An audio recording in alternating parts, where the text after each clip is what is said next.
33년 이 땅에 오셨던 예수님의 삶이 끝나가고 있었습니다.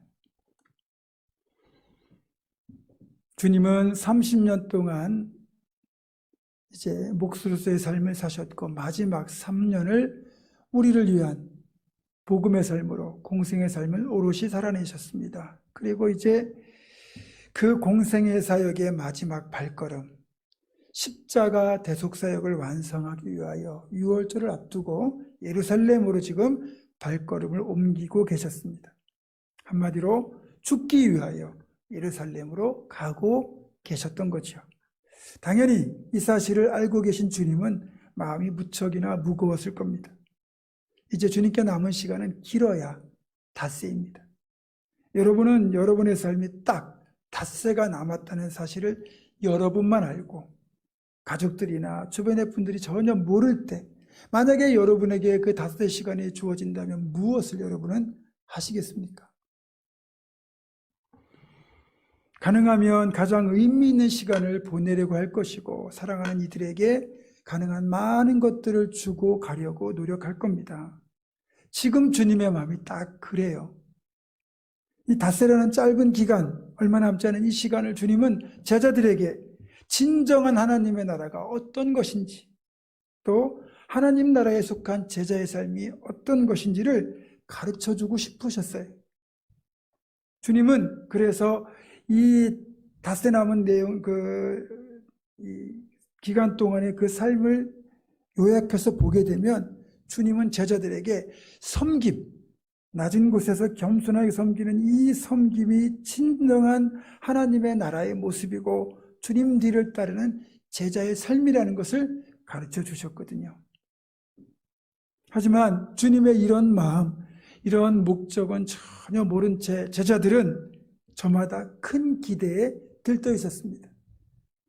주님이 이제 왕위에 오르시기 위하여 예루살렘으로 가시는 것이고 예루살렘에서 왕이 되시면 주님의 그 왕국에서 자신들도 이제는 높은 자리를 차지하고 이제 권세를 누리며 한몫 잡을 생각에 들떠 있었던 겁니다. 이제 예루살렘이 얼마 남지 않은 길에서 약삭빠른 세베대의 두 아들인 야고보와 요한 형제는 예수님과 친족 관계에 있는 자신들의 어머니까지 동원해서 재빨리 로비까지 벌입니다.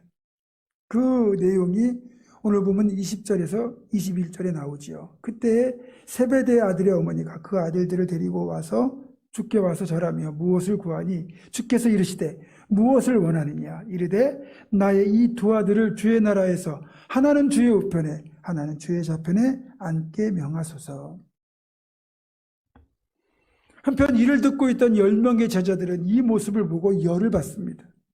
자신들을 제치고 야고보와 요한이 먼저 자리를 차지하겠다고 로비를 하니까 당연히 열을 받겠죠. 이렇게 서로 높은 자리를 차지하겠다고 로비를 하고 그 모습을 보고도 열을 받는 제자들을 바라보는 주님의 마음은 그러면 어떠셨을까요? 주님은 말씀드린 것처럼 예루살렘의 왕이 되기 위해 오시는 것이 아니고 죽으러 오시는 겁니다. 그래서 예루살렘에 거의 다가왔고 며칠 후면 그 모진 십자가 고난을 당하며 피 흘려 죽으셔야 되는데 제자들은 아직도 이런 사실을 깨닫지 못한 채 서로 높은 자리에 오르기 위해서 누가 더 큰지만 논쟁하고 있으니 속이 터질 노릇 아니겠습니까? 사실 주님은 예루살렘으로 올라가기 전에 총 3번에 걸쳐서 자신이 십자가에 못 박혀 죽으실 것, 그 순환에 대한 예고를 하셨습니다. 그리고 지금 이번에 예루살렘으로 출발하기 그 직전에도 또 순환 예고를 하셨거든요. 그 사실이 오늘 본문의 앞부분 17절에서 19절에 나와 있습니다. 주께서 예루살렘으로 올라가려 하실 때에 12제자를 따로 데리시고 길에서 이르시되 보라 우리가 예루살렘으로 올라가노니 인자가 대제사장들과 서기관들에게 넘겨지매 그들이 죽이기로 결의하고 이방인들에게 넘겨주어 그를 조롱하며 채찍질하며 십자가에 못 박게 할 것이나 제3일에 살아나리라. 부활에 대한 얘기도 하셨지만 일단 예루살렘으로 출발하기 직전에도 이렇게 주님이 십자가에 못 박혀 죽으실 것을 알려주셨건만 제자들은 주님이 순환당하실 것은 전혀 생각하지 못하고 그렇게 주님이 왕이 되실 것으로만 생각해서 누가 서로 큰지를 가지고 논쟁하고 있었습니다. 그리고 크다고 인정받아야만 높은 자리를 차지할 수 있기 때문에 더욱더 그런 거죠. 할 수 없이 주님이 나섰습니다. 주님은 먼저 로비를 벌였던 이 세베대의 두 아들 야고보와 요한을 불러서 이렇게 물으셨습니다. 22절입니다. 너희는 너희가 구하는 것이 무엇인지 알지 못하고 있구나. 내가 마시려는 잔을 너희가 마실 수 있겠느냐. 물론 야고보와 요한은 자신 있게 마실 수 있다고 대답을 하죠. 하지만 주님은 사실 너희가 이 고난에 쓴 잔, 죽음의 잔을 마실 수 있느냐라고 말씀하신 건데 야고보와 요한은 예수님이 왕이 되시면 주님과 함께 축배의 잔, 영광의 잔을 마실 수 있느냐고 물어보신 것으로 착각했습니다. 그래서 마실 수 있다고 자신 있게 대답을 한 거죠. 사실 이 야고보와 요한의 착각은 지금도 우리 성도들이 많이 하는 착각이기도 합니다. 예수 믿으면 복 받는다 이것만 생각하지 예수님과 함께 고난당하는 것은 안중에도 없거든요. 주님은 이번에는 다른 제자들을 불러서 세상의 높아짐의 법칙과 하나님 나라의 높아짐의 법칙의 차이를 말씀하셨어요. 세상에서는 높아져야 섬김을 받는다. 그러나 하나님 나라에서는 섬기는 자가 높은 자다. 따라서 너희 중에 높아지기를 원하는 자가 있다면 종이 되어 섬겨야 한다.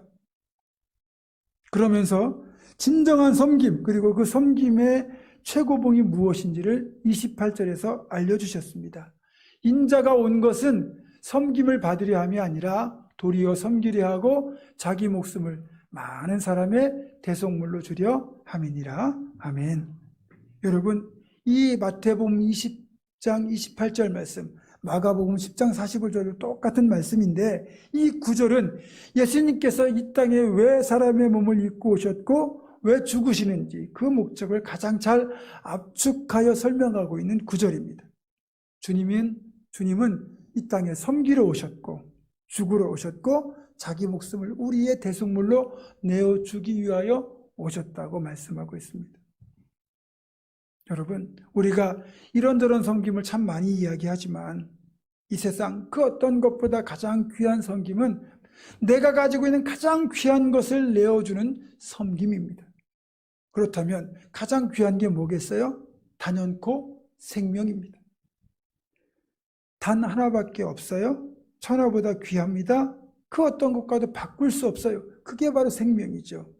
이렇게 가장 소중하고 고귀한 생명을 내어준다면 그거야말로 최고의 섬김이죠. 주님이 그 섬김을 하기 위하여 이 땅에 오셨다는 겁니다. 우리가요, 마음만 굳게 먹으면 얼마든지 남들을 섬길 수가 있습니다. 예를 들어서 남을 위하여 힘든 일을 대신해 줄 수도 있고 남들을 위하여 더럽고 냄새나는 일들을 해줄 수도 있어요. 또 내가 가진 것을 얼마든지 나누어 줄 수도 있습니다. 하지만 남을 위해 죽는 것만큼은 아무도 하려고 하지 않습니다. 왜 그럴까요? 생명은 하나밖에 없거든요. 그만큼 생명이 소중한 것이기 때문에 아무도 남을 대신하여 죽으려고는 하지 않습니다. 더구나 내 죄도 아니고 다른 사람의 죄를 대신하여 죽는다? 더더욱 어렵겠죠. 그리고 그 죽음의 길이 가장 고통스럽고 끔찍한 십자가의 죽음이라면 더더욱 어렵습니다. 그런데도 주님은 기꺼이 그 죽음의 십자가를 향하여 자신을 내어주셨습니다. 최고의 섬김을 보여주신 거죠. 그렇게 우리를 위하여 자신의 생명을 내어주기까지 그렇게 십자가를 지신 주님께서 항상 우리에게 질문하시는 것이 하나 있습니다. 그건 바로 오늘 본문에서 야고보와 요한에게 하셨던 질문, 너희는 내가 마시려는 잔을 마실 수 있느냐? 라는 이 질문인데 이 질문을 본래 의미로 바꾸면 이렇습니다. 너희는 나를 따라 십자가를 질 수 있겠느냐? 우리 성도에게는 반드시 성도로서의 한 가지 의무, 사명이 존재합니다. 그건 바로 이 질문에도 담겨 있는 것처럼 각자에게 맡겨진 십자가를 지고 주님 뒤를 따라가야 한다는 겁니다. 주님은 마태복음 16장 24절에서 제자의 사명을 이렇게 규정하셨어요. 이에 주께서 제자들에게 이르시되 누구든지 나를 따라오려거든 자기를 부인하고 자기 십자가를 지고 나를 따를 것이니라. 주님께서 누구든지 자기 십자가를 지고 나를 따르라 라고 말씀하셨다는 것은 우리 모두에게도 각자의 십자가가 존재한다는 뜻이에요. 그러니까 우리가 주님 뒤를 따르는 제자라면, 다시 말하면 주님의 은혜로 구원받은 성도라면 각자에게 맡겨진 십자가가 따로 있고, 우리 성도들은 자기의 십자가를 지고 주님 뒤를 따라가야 한다고 분명히 말씀하신 겁니다. 자, 그렇다면 우리에게 맡겨진 십자가는 어떤 십자가일까요? 우리 십자가는 우리 각자가 생명처럼 사랑하는 것, 소중히 여기는 것일 가능성이 매우 큽니다. 우리가 하나님을 사랑한다고는 하지만 이것만큼은 포기하고 싶지 않은 그것을 포기하는 것이 바로 나의 십자가, 우리의 십자가입니다. 이런 사실을 가장 잘 보여주는 사례가 창세기 22장에 실려 있습니다. 하나님께서 어느 날 아브라함에게 나타나셔서 청천벽력 같은 말씀을 하십니다. 너의 아들 이삭을 모리아 땅에서 내게 번제로 바쳐라. 여러분, 내게 별로 필요하지 않거나 소중하지 않은 걸 드리라고 그러면 뭐 망설일 게 뭐가 있겠습니까? 하지만 이것이 소중한 것이라면 이야기가 달라지고 그것이 아들이라면 이야기가 전혀 달라지죠. 아브라함이 100세에 얻은 아들 이삭은 아브라함에게 있어서 자신의 생명보다 귀한 존재입니다. 어쩌면 하나님보다 더 소중한 존재일지도 몰라요. 지금 그런 이삭을 바치라고 하나님이 요구하신 겁니다. 오늘 본문과 연결해서 말하면 이삭을 포기하는 것, 바치는 것이 아브라함의 십자가였다는 거죠. 그런데 신학적으로 보면 이삭을 바치라는 요구가 뜬금없이 나온 게 아니라는 거죠. 이 요구는 하나님께서 하나님의 하나뿐인 아들 예수를 우리를 위하여 십자가에 내어주실 가치가 있는지, 우리가 그 은혜를 받을 자격이 있는지를 알아보는 일종의 테스트였다는 겁니다. 무슨 말인가 하면 지금 아브라함은 우리 온 인류를 대표하여 하나님 앞에 시험을 치르고 있는 거예요. 하나님의 독생자를 통하여 우리가 구원받을 자격이 있는 존재인지를 지금 이 시험을 통하여 아브라함이 치르고 있다는 거죠. 만약에 아브라함이 자기의 십자가, 즉 이삭을 하나님께 바치는 일을 감당한다면 훗날 하나님께서도 독생자 예수를 우리를 위하여 대속의 제물로 내어주실 겁니다. 하지만 만약에 아브라함이 이 십자가를 거부한다면, 이삭을 바치기를 거부한다면 하나님도 아들 예수를 내어주지 않을 겁니다. 감사하게도 아브라함은 이 시험을 잘 통과했습니다. 이삭을 바쳐야 되는 자기의 십자가를 지고 순종의 길로 행했습니다. 이삭을 기꺼이 바쳤고, 그래서 하나님은 아들 예수를 또 기꺼이 우리를 위하여 내어주셨습니다. 여기에서 아브라함만 십자가를 진 것이 아닙니다. 그 아들 이삭도 십자가를 졌어요. 흥미로운 것은 이삭이 모리아산에서 그렇게 자신을 번제로 드릴 때 사용할 땔감을 이삭 자신이 치고 모리아산으로 올랐어요. 그 모습은 마치 자신이 달리 십자가를 지고 골고다 언덕길을 오르신 예수님의 모습과 이렇게 오버랩, 겹치게 되죠. 예수님은 이 십자가에 자신이 달리실 걸 알고 계셨고, 이삭은 그 땔감이 자기를 번제로 태울 땔감인 걸 모르고 있다는 차이가 있었겠지만, 어쨌든 이삭은 그렇게 자신이 번제로 드려질 그 땔감을 치고 모리아산에 올랐습니다. 그리고 모리아산에 오른 뒤에 이제 아브라함과 이삭이 주변의 돌들을 이용하여 제단을 쌓고, 그리고 이삭이 지고 간 그 땔감을 이렇게 쌓아서 제단 위에 버려 놓음으로써 모든 제사 준비가 끝났습니다. 이제는 제물을 잡아서 번제만 드리면 되는 겁니다. 문제는 번제물이 없다는 거죠. 그때 갑자기 아브라함이 아들 이삭을 결박하여 번제로 드리겠다고 나섭니다. 여기에서 우리는 한 가지 중요한 포인트를 우리가 짚고 넘어가야 됩니다. 제가 예전에도 말씀드렸지만 이 모리아산 번제는 아브라함 한 사람의 순종만으로는 불가능하다는 거죠. 지금 이삭의 나이는 20세 정도로 추정이 돼요. 아브라함의 나이는 이삭을 100세에 낳았으니까 120세겠죠. 여러분 120세의 노인이 무슨 힘이 있겠습니까? 만약에 이삭이 결박당하기를 거부한다면 아브라함의 완력으로는 이삭의 이 넘치는 젊은이의 힘을 이겨낼 수가 없습니다. 혼자로서는 절대 결박하지 못한다는 거죠. 그렇다면 아브라함은 이삭을 결박하기 전에, 그러니까 번제단을 다 만들어 놓고 이삭에게 눈물로 이야기를 했을 겁니다. 하나님께서 너를 번제로 바치라고 명령하셨다. 이 번제 명령에 대한 설명을 했을 겁니다. 자, 그러면 여기서 이삭이 결국 결박된 채로 번제단에 올려졌다는 것이 무슨 뜻이겠습니까? 이삭이 자신을 결박하도록 아브라함에게 협조했다는 뜻이잖아요. 순순히 자신을 결박하도록 내어주었고, 그리고 자신이 직접 번제물이 되어 그렇게 번제단 위로 올라간 거죠. 그렇기 때문에 최종적으로 아브라함이 칼을 들어 이삭을 잡기 직전까지의 상황이 가능한 겁니다. 이삭은 하나님이 원하신다면 내 목숨도 드리겠다는 헌신의 십자가를 지었던 겁니다. 그래서 이렇게 십자가의 순종을 아브라함이 행했고 이삭이 행했을 때 하나님은 어떻게 응답을 하셨느냐? 이삭 대신에 순양을 예비하셔서 그렇게 제물로 드릴 수 있는 여호와 이레의 은혜를 내려주셨고, 이삭에게는 평생 하나님의 선하신 도우심에 함께해서 아브라함, 이삭, 야곱, 요셉 이렇게 믿음의 4대 족장 중에서 이 이삭만큼만, 이삭은 그렇게 큰 어려움 없이 평안하고 평탄한 삶을 살 수 있는 은총을 주셨습니다. 그래서 여러분, 이 사실에도 알 수 있는 것처럼 십자가는 힘들고 어렵지만 끝까지 지고 가면 결국은 그 끝은 축복이라는 겁니다. 알렉산더 대왕이 한 번은 전쟁에서 패해서 본국으로 철수를 하게 되었습니다. 철수하는 과정에서 한 병사를 지목해가지고 말에 실린 짐을 끝까지 책임지라고 그렇게 명령을 내렸습니다.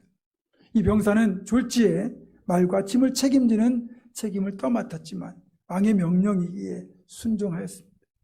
그런데 이 전쟁에 패하여 도망하는 길이다 보니 알렉산더를 따르던 남은 병사들도 다 뿔뿔이 흩어져 버리고 결국 끝에는 알렉산더와 이 병사만 남게 되었는데, 그만 도중에 이 말마저 지쳤는지 쓰러져 버리고 말았습니다.